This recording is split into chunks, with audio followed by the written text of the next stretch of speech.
जय गुरुजी, संगत को प्रणाम। हम सबसे पहले गुरुजी से 95 में मिले थे। वो गुरुजी ने जैसे आपको सबने बताया, हमें भी पहले बुलाया था। मेरे फादर आए थे गुरुजी के पास, उनकी कैंसर की सर्जरी होके चुकी थी, तो उन्हें बहुत फिक्र रहती थी कि ये स्प्रेड हो जाएगा। तो उनके एक फ्रेंड थे, उन्होंने उनको वहां कहा था कि आप बिल्कुल फिक्र मत करिए, गुरुजी सब कैंसर ठीक कर देते हैं और आप उनकी शरण में जाइए। तो जब गुरुजी ने उनको ब्लेस किया, अब वो भी बिल्कुल गुरुजी की कृपा से बिल्कुल ठीक है। अभी तक उनको मतलब वो कैंसर का कुछ प्रॉब्लम फिर से नहीं आया। ओल्ड एज के तो problem you can not avoid, but Guruji की कृपा से वो बिल्कुल बढ़िया है। तो जब गुरुजी के पास आए थे तो गुरुजी ने उनको कहा कि आपकी बेटी है यहाँ पे और उसकी बेटी के कोई प्रॉब्लम है, and Guruji knew exactly where my husband was posted. तो उन्होंने कहा कि आप उनको कहिए कि मेरे से मिलने आए। अब जब हमें उन्होंने बताया तो I was thrilled because I have a daughter who is visually impaired. तो ये उस वक्त 10 साल की थी और इसके 4 आई सर्जरीज हो गई थी। जैसे जैसे डॉक्टर्स बताते थे तो इसकी सारी वो इलाज मेडिकल इंस्टीट्यूट पे चल रहा था। हमने इसके पेपर सब बाहर भी भेजे थे, एंड वो सब ने यही कहा था कि जितना हो सकता है डॉक्टर्स ने यहाँ किया है, वो that was all that was possible. और मेडिकल साइंस में there was nothing that more that could be done. तो इस स्टेज पे हम गुरुजी ने बुलाया था अपने पास। अब जब से गुरुजी की शरण में आए तो इसकी इतनी ज्यादा विजन पिकअप कर गई है कि it is, I don't think anybody can believe it's. Guruji तो शिवजी, साक्षात शिवजी है। मतलब भगवान के अलावा तो कोई वो कर ही नहीं सकता जो उन्होंने हमारी बिटिया के लिए किया है। ये स्पेशल स्कूल में जाती थी, इसका मतलब विजन काफी बहुत ही कमजोर थी, एंड इसको धीरे धीरे हमने पढ़ाना शुरू किया। तो इसने ओपन स्कूल से 8th क्लास का किया, फिर इसको हमने 10th क्लास के उसमें एनरोल किया। तो इतनी उस गुरुजी एक दिन हमारे वहां पे आए 95 में जब हमें मिले थे, तो उन्होंने कुछ इसको बहुत सिंपल सा बताया था, सूर्य प्रणाम करना। और उन्होंने कहा कि ये 51 डेज के लिए इसको कहिए करिए। तो 21st डे पे ये लड़की कहने लगी कि मुझे तो बहुत अच्छा दिख रहा है। तो उस दिन से वो 95 से ऐसा पिकअप करती रही कि इसके सारे पैरामीटर्स पिकअप कर गए।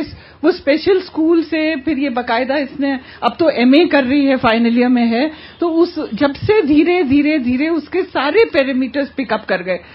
अब जब 98 फिर गुरुजी चंडीगढ़ चले गए थे, 98 में फिर वापस दिल्ली आए, तो फिर मैं उनके पीछे पड़ गई कि और ठीक करिए इसको। तो उन्होंने कहा मैं बताऊंगा। फिर वो 98 में एक दफे हमारे घर आए और उसके अगले दिन ही इतनी ड्रामेटिक चेंज था इसकी विजन में कि it's miracle is also putting it very mildly. ये वो जो मैं 10th क्लास की बुक्स बता रही हूँ कि वो आ गई थी, एंड वो इतना छोटा प्रिंट था कि ये वो पढ़ नहीं पाती थी। हम इसको इंकरेज करते थे न्यूज़पेपर पढ़ने का, तो ये हेडलाइन पढ़ लेती थी। उस दिन जब गुरुजी आए, उसके बिल्कुल नेक्स्ट डे मॉर्निंग में इसने मुझे आके पूरा एक न्यूज आइटम पढ़ के सुना दिया। तो मुझे लगा कि ये पॉसिबल नहीं हो सकता, बट एक बच्चा this was early in the morning 6 बजे टीवी पे भी सुन के पूरा कैसे याद कर सकता है। तो मुझे बहुत ही आई वाज वेरी सरप्राइज। फिर उसने, अब मैंने इसको कहा अपनी बुक लेके आओ, जो पिछले दिन ही वो पढ़ नहीं पा रही थी।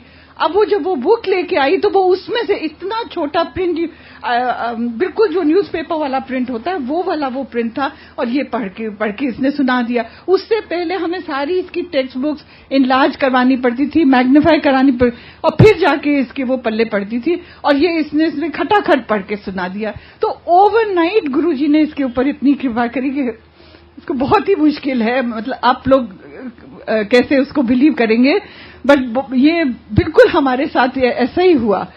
फिर धीरे धीरे इसके इतने पैरामीटर सारे ही पिकअप कर गए उसके स्पेशल स्कूल से, मतलब ये करने लगी। फिर इसने ग्रेजुएशन किया है, और अब गुरुजी की कृपा से MA प्रीवियस में, and not only just wading through, she is been getting a first division all along.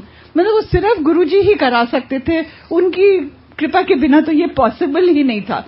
अब उस लड़की में भी इतना कॉन्फिडेंस आ गया, हम में भी इतना कॉन्फिडेंस आ गया। पहले हम चिंता में डूबे रहते थे कि कैसे इसका सब कुछ होगा, और अब उनकी कृपा से देखिए कि अब जब उसको इतना उन्होंने ब्लेस कर दिया, आगे से आगे उसके लिए सब कुछ बढ़िया होता है, तो अब हमें चिंता करने की तो कोई जरूरत ही नहीं है।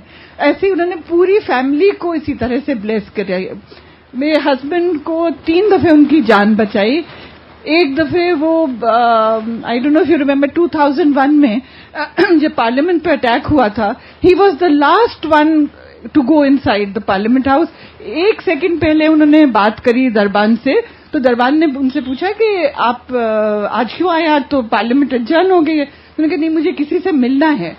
And I think those were the last words this poor Darban spoke, because the minute my husband got inside the parliament house, वो दरवाजे बंद होने लगे, खटाखट फायरिंग शुरू हो गई, एंड ये बेचारा जो दरबान था, I think he was the first one to be shot down. तो गुरुजी ने जब बचा लिया। ऐसे एक दफे टूर पे गए थे, तो बहुत एक हेडलॉन्ग कोलिजन हुआ अशोक लीलैंड के ट्रक से। इतना बुरी तरह से जिस टैक्सी में थे स्मैश हुई कि जिसने भी देखा उन्होंने सोचा कि ये तो इसमें तो कोई बच ही नहीं पाएगा। और गुरुजी ने ऐसा कुछ कमाल किया कि इन्हें थोड़ी सी देर के लिए वो नींद आ गई थी, तो इन्हें तो पता भी नहीं चला कि क्या हुआ। And when he got up, तो इन्होंने देखा कि ये इतना सारा सब स्प्लिंटर्स वगैरह थे। सोचा क्या हो गया, और कुछ भी जरा सी खरोंच भी नहीं आई।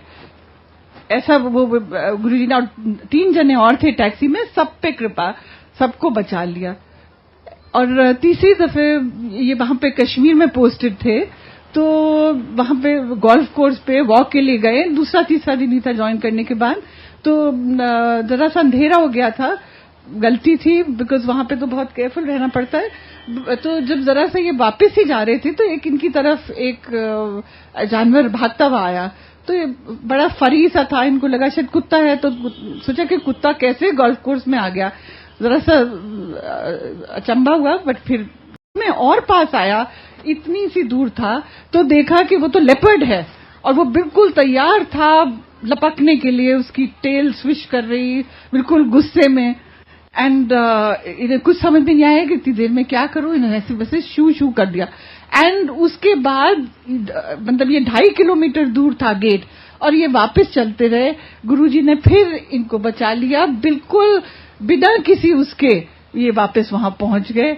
एंड तो इस तरह से गुरुजी की इतनी ज्यादा कृपा हम सब पे है। ऐसे बेटे को भी एक दफे, उसका भी बहुत ही, कॉलेज में था, मोटरसाइकिल पे पीछे बैठा था, हेलमेट नहीं पहनी थी, तो बहुत ही भद्दा accident. It was so bad कि वो द डॉक्टर सेड कि अगर जरा सा फ्रैक्शन ऑफ दिस थिंग, बाल भी इधर वो होता इसका, तो इसको पैरालिसिस हो जाती। और फिर गुरुजी ने उसको भी बचाया इसी तरह से। एंड मैंने जब गुरुजी अगले दिन आई, मैं गुरुजी को थैंक्स करने, तो मेरे कहने से पहले ही सेकेंड लाइफ दे दी है बेटे नू। तो गुरुजी को तो कहना भी नहीं पड़ता था। अब हम हमेशा अपने बच्चों के लिए मांगते थे। ऐसे 20 साल से मुझे अस्थमा था, तो एक दिन उन्होंने मेरे से कहा, जा तेरा कल्याण कर दिया, एंड अब तेरी स्टेरॉइड बंद हो गई। मुझे सर्दियों में 2-2 कोर्स स्टेरॉइड्स के लेने पड़ते थे, नेबुलाइजर करना पड़ता था। बट जब से गुरुजी ने, ये 6 साल पहले की बात है, जब से गुरुजी ने ये कहा है, मेरी स्टेरॉइड मुझे बिल्कुल जरूरत नहीं पड़ी है। तो गुरुजी को तो हमें कभी कहना ही नहीं पड़ा, वो तो बिल्कुल आगे से आगे हमारे लिए वो सब कुछ कर देते। और अभी भी हमें उनसे उतना ही लगाव है। अभी भी हम हमको सच्चे दिल से याद करते, तो हमें पता है कि वो हमारी वो सुन रहे हैं। वो यहाँ पे फिजिकली नहीं, बट वो हमारे बिल्कुल करीब है, हमारे सबका बहुत ध्यान रखते हैं। जय गुरु जी।